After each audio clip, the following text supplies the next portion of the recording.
नमस्कार। आज की इस वीडियो में हम समझने वाले हैं लेव वाइगोत्स्की से संबंधित क्वेश्चन को, यानी सोशियो कल्चर जो इन्होंने थ्योरी दिया था उससे संबंधित क्वेश्चन करेंगे। इसमें हम 10 क्वेश्चन करेंगे और समझेंगे कि कैसे कैसे सीटेट में क्वेश्चन पूछे जाते हैं। ठीक है, तो चलिए वीडियो को स्टार्ट करते हैं और समझते हैं इनसे संबंधित जो भी क्वेश्चन है।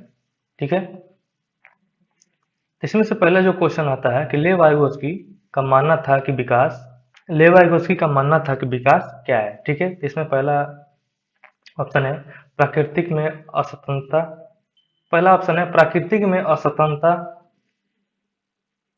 दूसरा है आनुवंशिक प्रोग्रामिंग का खुलासा।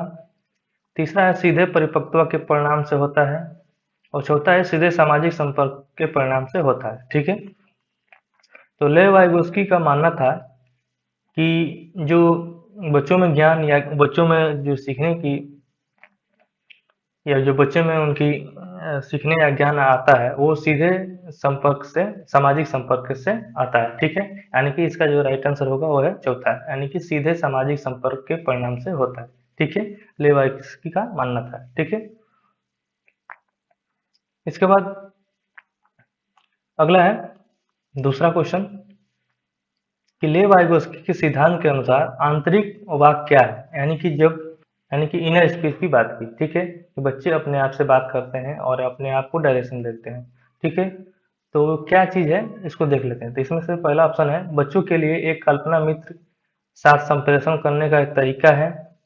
दूसरा संज्ञानात्मक अपरिपक्वता का प्रतीक है। तीसरा है विकासात्मक देरी का संकेत है।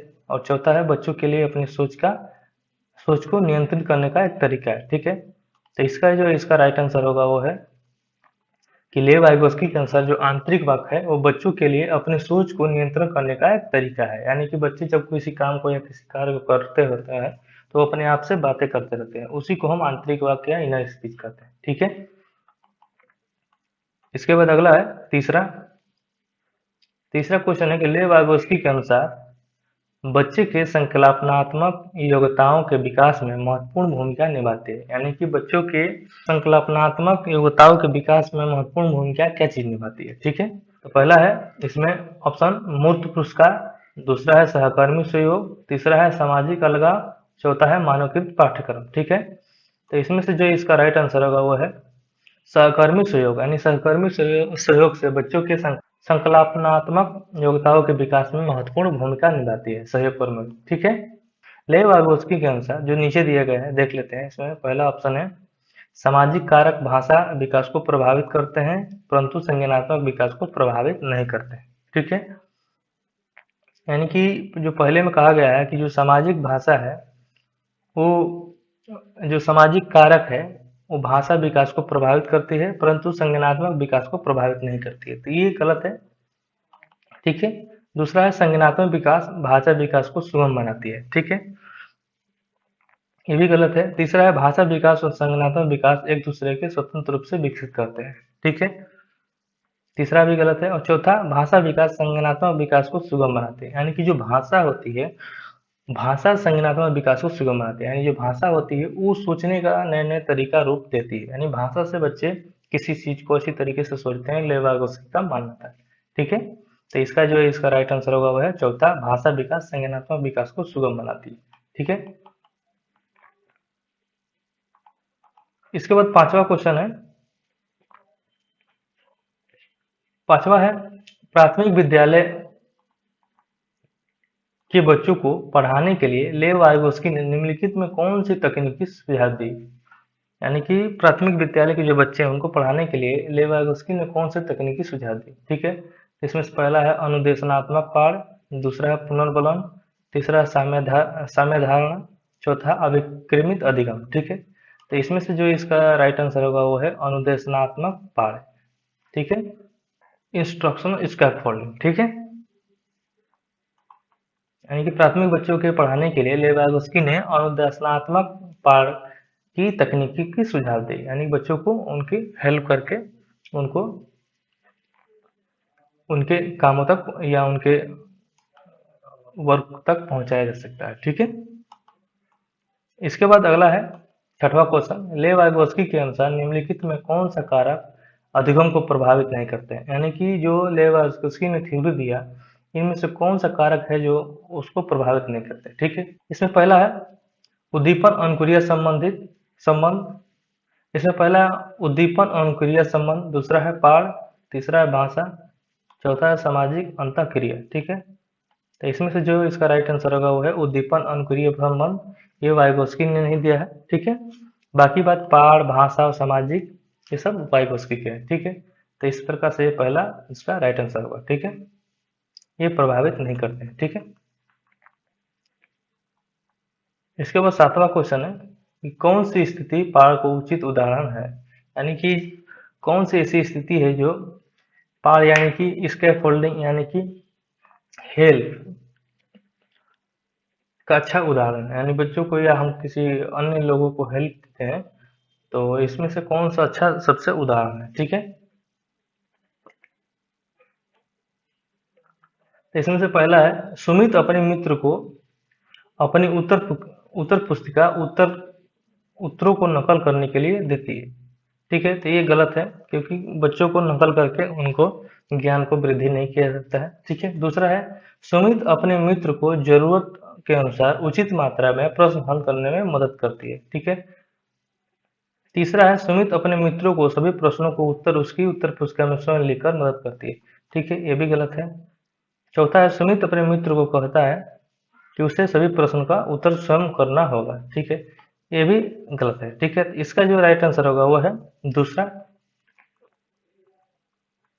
कि सुमित अपने मित्रों को जरूरत के अनुसार उचित मात्रा में प्रश्न को हल करने में मदद करते हैं। यानी कि बच्चा कोई जो है वो किसी कार्य को या किसी होमवर्क कर रहा है, तो वो उसको थोड़ी थोड़ी हेल्प देके उसकी मदद करने की कोशिश की जाती है ताकि बच्चे को अच्छी तरीके से उसको समझ में आए और उस हेल्प की मदद से अपने कामों को कर सके। ठीक है, तो इसका राइट आंसर होगा दूसरा। ठीक है, इसके बाद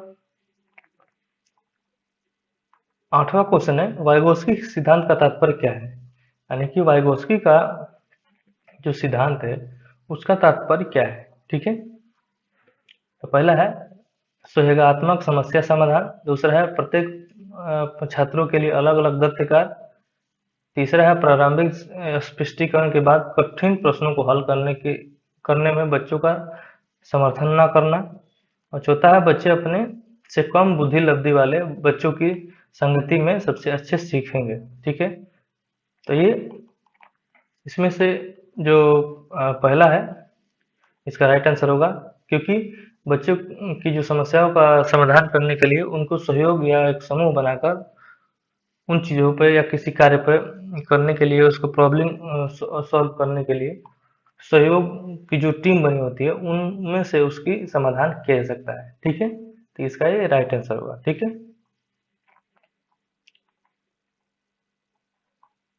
इसके बाद नौवां क्वेश्चन है एक गतिविधि के दौरान छात्र को संघर्ष करते देख एक अध्यापिका बच्चों को संकेत और इशारे जैसे कि क्या, क्यों, कैसे प्रदान करने का निर्णय लेती है। लेव वाइगोस्की के अनुसार अध्यापक ये योजना बनाती है,